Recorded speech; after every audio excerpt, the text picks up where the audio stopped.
Xiaomi is introducing its new tablet. That is Xiaomi Pad 7 Ultra. Hi guys, welcome back to my channel and subscribe my channel for more latest videos. Thanks. The Xiaomi Pad 7 Ultra has officially landed and it's making a bold statement in the premium tablet space. There will be OLED touchscreen display with 14 inches display screen size, 3.2K resolution, 120Hz refresh rate. It's vibrant, smooth and excellent for both content consumption and creative works. The Xiaomi Pad 7 Ultra coming with a new chipset.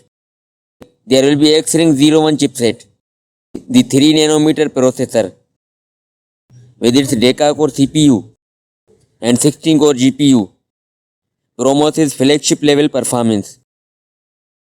There will be 16GB of RAM and 1TB of storage. The battery will be 12,000 mAh. Xiaomi claims is up to 16.9 hours of video playback. The pad will running with Android 15 operating system with Xiaomi HyperOS 2. That's all for now and thanks for watching.